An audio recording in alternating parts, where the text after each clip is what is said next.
Bros and hoes, you're listening to Your Favorite Thing podcast with Wells and Brandy. You got some fave things, or what's happening? Yeah, I do. You do? Think the heavens above. Bridgerton's back. Oh, yes. Did you queen. watch? What about me screams I watched Bridgerton? Well, I guarantee you Sarah watches Bridgerton, so I would think maybe you guys watch it together? Well, she's in New York. I know. No, I don't watch Bridgerton. Tell me all about Bridgerton season 3? 3. Season 3. Season 3. Well, as we all know, this is Penelope's season that everyone's been talking about forever and ever. Here's the thing, okay? Like, this might be an unpopular opinion. I just don't know if I like Colin Bridgerton. I just don't know if he's good enough for her. And, you know, I get it. Like, she's loved him forever. They're childhood besties. They live across the street from each other. We love the narrative that they end up together, blah, blah, blah. But Colin's like bugging.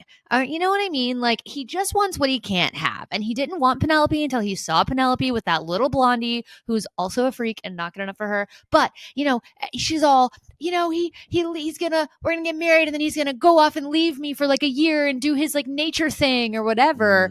Oh, how terrible. I think that sounds fucking great. Marry a man with money and with a ranch and lots of land, and you get to just chill and not be around humans, and he goes off and you get all this me time and you get to do whatever you want. Girl, I feel like that sounds like winning. And instead, she's all hung up on Colin, who didn't even like her before he saw her with this other guy, and now he's gonna this is spoiler alerts, I guess, but I don't know. I just like spoiler alert. I've watched all 4 episodes. Obviously, like the carriage scene, they're probably going to end up together. And I just don't know if I'm on board. I just kind of wish Penelope should just like wait a second and just see what other options there might be. Because once Colin is interested, I feel like other men are going to be interested because Colin's a Bridgerton and Bridgerton's are blah. And she could just have so many more options. That's all I'm saying. Is Colin 6'5", blue eyes, fine eyes? He does seem tall. Okay. Dark hair, brown eyes, which I actually think is better than blue eyes. Not finance, but he does come from a rich family, which we love. Fund. So check trust fund, check. Check. Yeah. All right. Yeah. Well, maybe that's what they're going to try to do. You know, they're going to try to like, Jim and Pam this thing.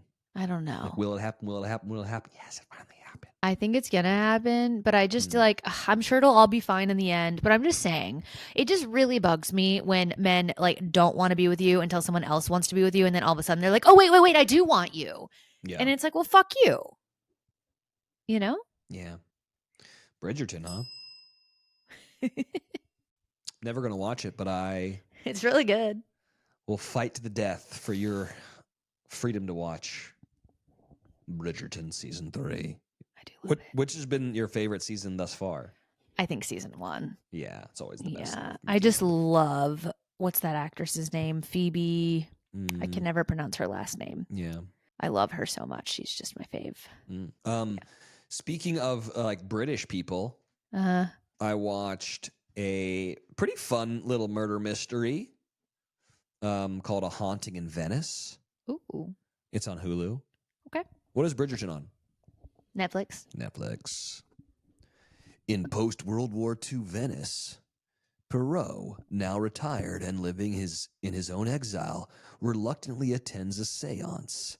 But when one of the guests is murdered, it's up to the former detective to once again uncover the killer. A Haunting in Venice. It's an old Agatha Christie story, which I think is fun. But the cast is insane. It's Kenneth Branagh is the lead. He also directed it. And then Michelle Yeoh, who's been in like, I think Crouching Tiger, Hidden Dragon. She's like in everything, you know?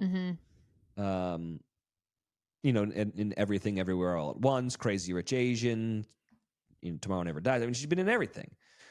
She is the medium who contacts the dead. Tina Fey is in it. Interesting. She's the writer who was able to convince Kenneth Branagh's character to come to this thing because they're old friends or whatnot. And then you know who else is in it that I think that you'd be very excited about? Jamie Dornan. Huh. I mean, I don't really like him, but sure. Oh, really? Mm, I thought you were into that guy. no. Oh, well, anyways, he's in it. And then Kelly Riley, who, Oh, do you know who that is? yeah. She was in Pride and Prejudice, Sherlock Holmes, Flight, Eden Lake.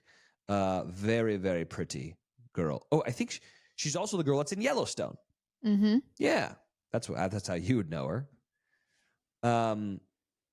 She's the mother of the daughter who died in the old Italian home. Anyways, very fun little murder mystery. Kenneth Branagh is so good. Jamie Dornan plays PTSD World War II survivor. He's great. Very, very fun. Very, very good. If you are into scary, spooky stuff and murder mysteries, this one's for you. Okay, cute. Yeah. Speaking of Netflix, Okay. did you hear? Huh. I feel like they maybe heard your rant about all the streamers and the cable, and apparently Comcast is coming out with this package where you can spend like $15 a month and you get Netflix Basic and Apple Plus and one more thing. Do you know about this? No. It's a thing. Okay, good. Can we just go back to I'm cable? I'm just saying they heard you, you know? I know. They should. People should pay more attention to me. Yeah. They don't. Sorry. And that's why I'm a failure in life. Jeez. Oh, you know what we never talked about? What? Joan is the Golden Bachelorette. Oh, yeah. I called that. Yeah, I love her. I do too. Mm-hmm. And it was so funny. I feel like it was more of a scandal than I realized, because when I went to the wedding of the marriage that lasted about 14 seconds between Jerry and Teresa, I met all the women, but I was always like Team Joan. Remember, she had like leave the season, and because her daughter was like having a kid, and she like chose her family over her love and everything. And we were like, but what happened with the baby? Was the baby okay? Anyway, so when I met her, I did like an Instagram story. I was like, Joan for Bachelorette, Golden Bachelorette, yeah. And I kind of did it in front of like, Kathy and I don't know. Leslie. Yeah. And I feel like that probably pissed him off a little bit, but what do I care?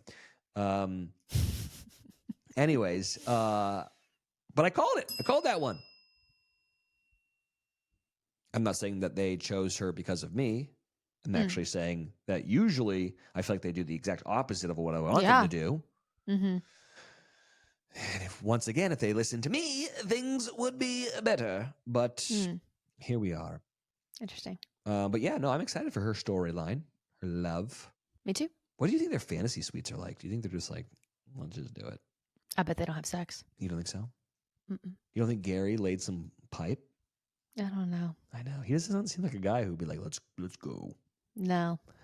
Lay me down. God. Yeah. I don't know. Here's the thing though. Like, I loved The Golden Bachelor. Like, he was so good at it. And who knows how Joan's going to be, but like, I can't imagine.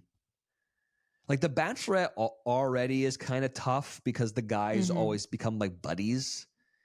Now, you're telling me you're getting a bunch of like 70-year-old dudes in there who are all probably staunch Republicans who all believe the exact same thing. You think that those guys aren't going to be like, let's plan a golf trip later. We're going fishing. Like, they're all going to be buddy-buddy. It's true. It's totally true. It's going to be like no drama whatsoever. It's funny. You know what's looking back, how amazing Clare being the Bachelorette was? How unhinged that whole thing was. It was like, hey, so unhinged. Hey, we want you to be the Bachelorette. You got to date all these guys. We need to get 12 episodes out of this thing. And she was like, third episode, fuck it, I'm out.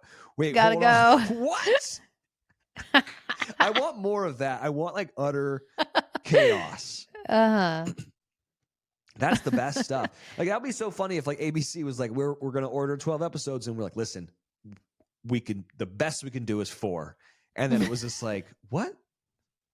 That would be such a funny end. Like if there was ever a time where Jesse was like, a season unlike any other. Yeah, sure. Like the most dramatic, whatever. And it was like, no, seriously. It ended after 4 episodes.